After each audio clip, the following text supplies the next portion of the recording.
আমার হৃদয়ে পুড়ে ভস্য হলো দেহ পুরে কালা।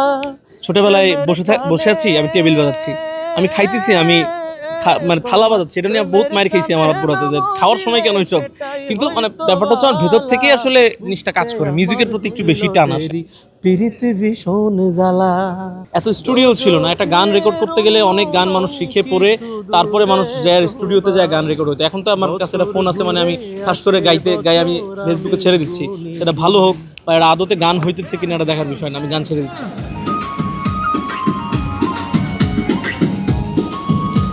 শিল্পীদের আসলে ইচ্ছেই থাকে, সবচেয়ে মজার জায়গা হচ্ছে মঞ্চ, এবং সেটা যখন দেশের বাইরে হয় সেটা আরও বেশি ভালো লাগা কাজ করে। এবং আমি যখন দেশের বাইরে বিভিন্ন দেশেই শো করেছি, এখন পর্যন্ত মালদ্বীপ করেছি, দুবাই করেছি, তারপর সিঙ্গাপুরে করেছি, সৌদি আরবে করেছি।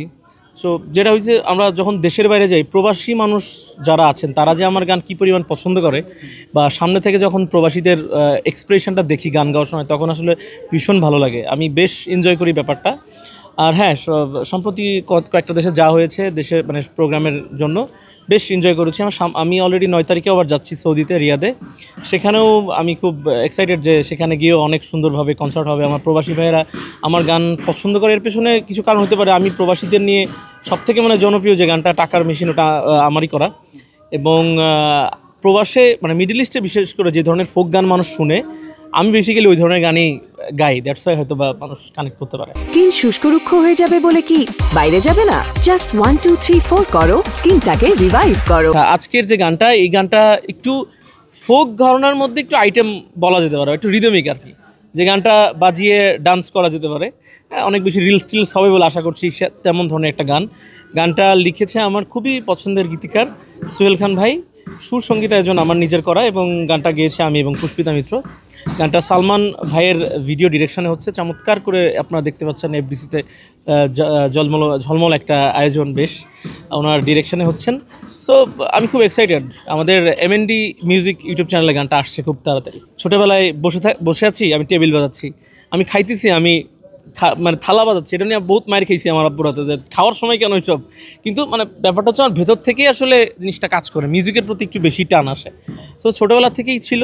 তারপরে বড় হয়ে গান বাজনা যখন শুরু করলাম, তখনও আমি গান করার থেকে বেশি কিবোর্ড বাজানোটা বেশি মানে প্রিফার করতাম। আমি অনেক বছর স্টেজে কিবোর্ড বাজিয়েছি অ্যাজ এ কিবোর্ডিস্ট।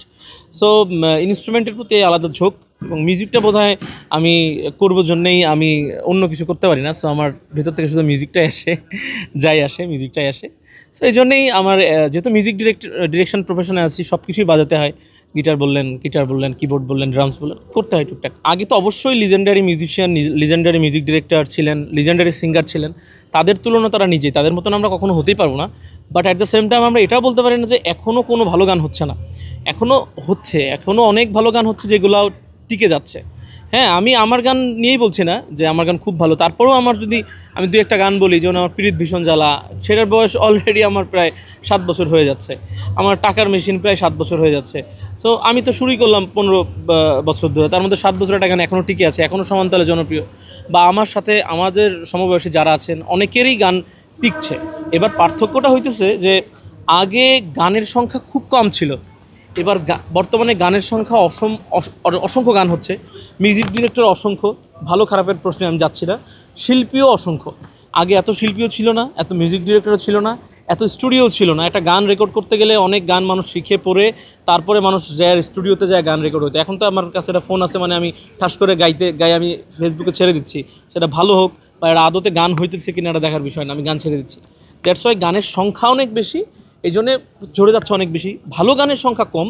আগেও যেমন ভালো গানের সংখ্যা কম ছিল, এখনও ধরতে গেলে ভালো গানের সংখ্যা কম। তবে এটা ঠিক, আগের জামানার যারা সিঙ্গার ছিলেন, যারা মিউজিক ডিরেক্টর ছিলেন, তাদের শিখে এই প্রফেশনে আসার প্রবণতাটা অনেক ছিল, যেটা বর্তমানে নেই। আমরা না শিখেই হুটহাট করে চলে আসি, দ্যাটস ওয়াই আমাদের গান হয়তো খুব বেশি টিকে না।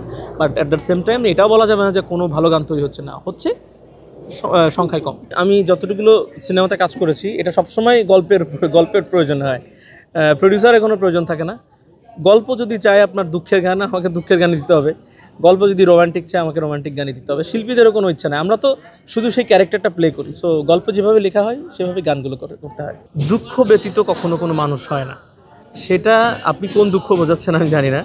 যদি প্রেম প্রীতের কথা বলেন সেটা সবার মধ্যেই বিরহ থাকে, আর সত্যিকারের বিরহ না থাকলে সত্যিকারের বিরহের গান গাওয়াও যায় না, এটা সত্যি কথা।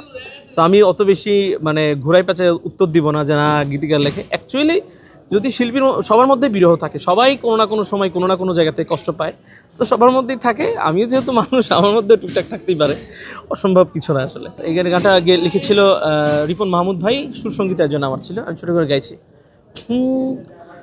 ইচ্ছে করে জানতে আমি জিন্দা নাকি লাশ, দোজখের অন্য নাম কি সুদূরে প্রবাস, বছর ঘুরে আসে বছর আমি গুনি দিন, আর কতটা সাজায় পাবো সুখের সে হরিণ, আমি টাকার এক মেশিন, আমি টাকার এক মেশিন, আমি টাকার এক মেশিন, আমি টাকার এক মেশিন, যে সবার সুখের জন্য হয় ব্যস্ত দিন,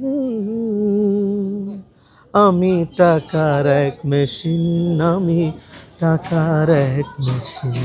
থ্যাংক ইউ। এটা অবশ্যই এটা এক ধরনের গান যেটা প্রবাসে আমার জনপ্রিয়তাকে বাড়িয়েছে। বাট আমার টার্নিং পয়েন্ট যদি আমি বলি সেটা হচ্ছে আমার পিরিত ভীষণ জ্বালা যে গানটা, সেটা দিয়ে প্রথম আমার একটা ধাক্কা, টাকার মেশিন দিয়ে আরেকটা ধাক্কা, তারপর রিসেন্ট আমার একটা কাজ, আমার এবং টিপু ভাইয়ের যৌথ সুরে একটা গান হিট করেছিল অন্তরেতে দাগ লাগায়, ওইটা দিয়ে আরেকটা ধাক্কা, তারপর রিসেন্ট আমি করেছিলাম মন পাখি প্রাণ পাখি, সেটা দিয়ে আরেকটা ধাক্কা। এই বিভিন্ন মানে ধাক্কায় ধাক্কায় বিভিন্ন টার্নিং পয়েন্ট আছে আসলে আমার জীবনে। তোমার প্রেমের টানে, তোমার প্রেমের টানে নামজিলে সেটাই হইতো বালা, বুঝতে আমার হইল দেরি পীড়িত ভীষণ জ্বালা, ওরে বুঝতে আমার হইল দেরি পীড়িত ভীষণ জ্বালা, আমার হৃদয়ে পুড়ে ভস্য হলো দেহ পুরে কালা, প্রেমের টানে, তোমার প্রেমের টানে নামজিলে সেটাই হইতো বালা, বুঝতে আমার হইল দেরি পীড়িত ভীষণ জ্বালা। প্রবাসী দর্শক বা আমার যারা দর্শক সবার উদ্দেশ্যেই বলছি যে আমি আকাশ মাহমুদ, আমি গান গাই আপনাদের জন্য। আপনারা যতদিন আমাকে চাইবেন ততদিন আমি গান করে যাব, এবং গানের মধ্যে বা আমার চলাফেরায় মানুষ মাত্রই ভুল হতে পারে, কখনো কোনো ভুল যদি হয় আপনারা ক্ষমা সুন্দর দৃষ্টিতে দেখবেন। আমি চেষ্টা করব বাকিটা জনম মানে গানের সাথে থাকতে।